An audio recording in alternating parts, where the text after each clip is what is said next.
Hi everyone, कैसे हैं आप सभी लोग। स्वागत है आपका एक और नई वीडियो में। तो दोस्तों, आज की इस वीडियो के अंदर हम बात करने वाले हैं लाइपो बैटरीज़ के बारे में। दोस्तों, लाइपो बैटरी कभी कभी हमारी कुछ इस तरीके से पफ्ड अप हो जाती हैं। तो मैंने दोस्तों जब अपनी लाइपो बैटरी अपनी ख़राब हो गई तो काफ़ी रिसर्च करी, और रिसर्च करने के बाद दोस्तों मुझे एक मेथड पता चला कि हम इसकी गैसेस निकाल सकते हैं और इसे दोबारा यूज़ कर सकते हैं। लाइपो सेल को हम यहाँ पर सिंपली एक निडल से पंचर करेंगे ऊपर की लेयर में ही, और उसमें से सारी गैसेस निकाल कर उस पर टेप लगा देंगे। तो दोस्तों, ये मेथड मैंने ट्राई करके देखा और आपको मैं अब बताने वाला हूँ कि आखिरकार ये मेथड वर्थी होता है या नहीं होता है, और कि ये बैटरीज़ वर्क करी थी आफ्टर अप्लाइंग दिस मेथड। तो आज की इस वीडियो में मैं यही आंसर देने की कोशिश करूँगा, और क्यों हमारी बैटरीज़ इतनी फूल जाती हैं, जबकि ये दोस्तों चार्ज करके रखी थी मैंने और अब इनमें ज़ीरो वोल्टेज आ रही हैं। मैं आपको अभी मेज़र भी करके दिखाऊंगा। वाइल अगर हम इनकी बात करें तो दोस्तों, जो बैटरी सही होती हैं वो फूलती नहीं हैं और उनके सेल उसी साइज़ के रहते हैं। जैसे कि ये 7.4 वोल्ट की है और ये 11.1 वोल्ट की हैं। तो ये काफ़ी हद तक अपनी ही स्टेट में हैं, और जो इनका साइज़ था उसी साइज़ में बैटरीज़ ये हैं अभी तक। इन्हें 1-1.5 साल होने वाला है। तो अगर आप बैटरीज़ को अच्छी तरीके से चार्ज करते हैं, यूज़ करते हैं, तो आपकी बैटरी बिल्कुल ख़राब नहीं होगी। अगर हम बात करें इन बैटरीज़ के बारे में जो कि फूल चुकी हैं हमारी, तो दोस्तों मैं इनमें जो है चार्जिंग करना भूल गया था और मैंने इन्हें ऐसे ही रख दिया। तो ये 7.4 वोल्ट की बैटरी थी बेसिकली, 7.4 वोल्ट में ही थी यहाँ। तो ये ऐसी ही रख दी थी मैंने, और ये कुछ इस तरीके से लगी हुई थी। तो ये इतनी ज़्यादा फूल गई कि मुझे आज पता चला कि ये बैटरीज़ पड़ी थी।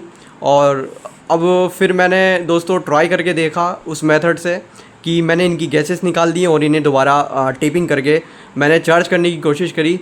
तो दोस्तों जब मैंने चार्ज करने की कोशिश करी, पहली बात तो चार्जर ने डिटेक्ट नहीं करा, क्योंकि वोल्टेज ही हमारी बैटरी की बहुत ज़्यादा गिर चुकी थी।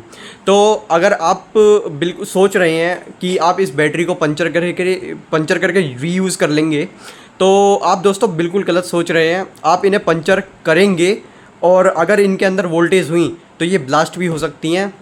हाउएवर ये वाली बैटरी तो बिल्कुल 0 वोल्ट्स दिखा रही हैं दोनों। मैं इन्हें अब अगर पंचर करता हूँ, इनमें छेद कर देता हूँ निडल से, तो इनमें कोई एक्सप्लोजन नहीं होगा। लेकिन दोस्तों ये लिथियम है, इसका कोई भरोसा नहीं है कि कब ये ब्लास्ट हो जाए। और इसमें से एकदम से पहले तो धुआं निकलेगा, फिर ये एकदम ब्लास्ट होनी शुरू हो जाएंगी। यानी कि जैसे दीपावली पर हमारा अनार वाला क्रैकर होता है ना, उसकी तरह इनमें से फायर निकलती है। तो ये इतनी ज़्यादा डेंजरस होती है। और आज मेरी अलमीरा में आग भी लग सकती थी इन बैटरीज़ की वजह से, क्योंकि दोस्तों आप देख सकते हैं इतनी ज़्यादा फूल चुकी हैं। और ये वाला सेल तो दोस्तों फटने के लिए ही बिल्कुल तैयार है, फटने वाला है। और यही सारी चीज़ें हमें बतानी थी इस वीडियो के अंदर। तो अगर आप लाइपो बैटरी को रीयूज़ करने की कोशिश कर रहे हैं, जैसे कि मैंने ये वाला सेल करके देखा रीयूज़, तो दोस्तों ये वर्क नहीं करेगा। वो हो सकता है कि आपकी बैटरी कुछ समय के लिए चार्ज हो जाए या फिर उसमें वोल्टेज आने लगे, पर ये दोबारा दोस्तों फूलनी शुरू हो जाएगी और आप दोबारा इसे रीयूज़ नहीं कर पाएंगे एक ख़राब लिथियम आयन बैटरी को। दोस्तों जैसा कि आप देख सकते हैं मेरे पास ये वाली बैटरी है, तो इस बैटरी के अंदर भी थोड़ी सी मतलब स्वेलिंग आने लगी है, पर ये अभी बिल्कुल अच्छा परफॉर्म कर रही है। और मैं पूरी कोशिश करूँगा कि इस बैटरी को मैं अच्छे से मेंटेन करके रखूँ और चार्ज करके रखूँ। एक यही सॉल्यूशन है दोस्तों जिससे आपकी लाइपो बैटरी बहुत लंबे समय तक चल सकती हैं। तो कुछ इस तरीके का हमें इन बैटरीज़ के साथ बहुत एहतियात बरतनी पड़ती हैं। और बात करें हम इसकी, तो मैं आपको एक बार इसकी वोल्टेज चेक करके दिखा देता हूँ। तो मैंने ये मल्टीमीटर लगा दिया और ये इसकी वोल्टेज जो है मैंने डीसी पर कर दी है। आप देख सकते हैं ये कुछ इस तरीके से यहाँ पर है नॉब इसका। अब एक एंड को मैंने लगा दिया है और एक एंड को हम इसमें कनेक्ट करके देखते हैं कि क्या ये वोल्टेज दे रही है या नहीं दे रही है। तो अब आपकी आंखों के सामने है दोस्तों, मैंने ये चार्ज भी करके देखी थी, पर कुछ हद तक हुआ नहीं इसमें। तो आप देख सकते हैं ये वोल्टेज नहीं दे रही है। मैं लगा रहा हूँ, छुड़ा रहा हूँ इसे, तो तब भी काम हो नहीं रहा है इसके अंदर।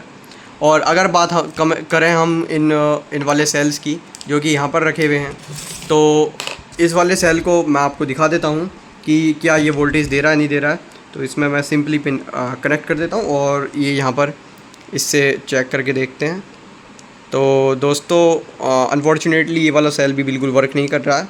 और वहीं बात करें हम इस वाले सेल की, तो ये वाला सेल दोस्तों कुछ इस तरीके से है और इसमें ये सिंपली हम यही नॉब लगा दे। हमने नॉब लगा दिया है और कुछ इस तरीके से इसमें भी 0 वोल्ट्स आ रहे हैं। तो दोस्तों ये बैटरी बिल्कुल भी रिपेयर नहीं हो सकती हैं और इनका आप दोबारा यूज़ नहीं कर सकते हैं। आपको इन बैटरीज़ को डंप कर देना ही सबसे बेहतर ऑप्शन होगा। और इन बैटरीज़ को दोस्तों अगर आप घर में रखेंगे तो ये कभी भी ब्लास्ट भी हो सकती हैं, और अगर आप इन्हें चार्ज करने की कोशिश करेंगे तो भगवान जाने दोस्तों ये कब ब्लास्ट हो जाएं, कुछ नहीं पता। बल्कि इन बैटरीज़ के साथ रिस्क भी है, अगर आप इन्हें पंचर करके दोबारा रीयूज़ करते हैं तो क्या पता ये दोबारा फूलनी शुरू हो जाएं, क्योंकि इसमें दोस्तों लेयर्स होती हैं ये एक पाउच की तरह। तो आपने बाहर की लेयर तो पंचर करके सॉल्व कर दी, उसकी गैसेस निकाल दी, लेकिन अंदर की तरफ जो डैमेज लेयर है दोस्तों वो अब भी वैसी की वैसी होगी, और वो डैमेज लेयर दोबारा गैसेस क्रिएट करेगी इस बैटरी के अंदर। जब आप इसे चार्ज करेंगे फिर ये यूज़फुल नहीं होगी। तो दोस्तों आपको इन बैटरीज़ को दोबारा रिपेयर करने की कोशिश नहीं करनी है, और अगर आप करते हैं तो आप खुद करके देख सकते हैं, ट्राई कर सकते हैं। मैं आपको यही सजेस्ट करूँगा कि आप इन बैटरीज़ को यूज़ ना करें और इन्हें डंप कर दें। अगर आपको वीडियो अच्छी लगी हो, इन्फॉर्मेटिव लगी हो, तो चैनल को सब्सक्राइब कर लीजिए और वीडियो को लाइक कर दीजिएगा। मिलते हैं दूसरी वीडियो में।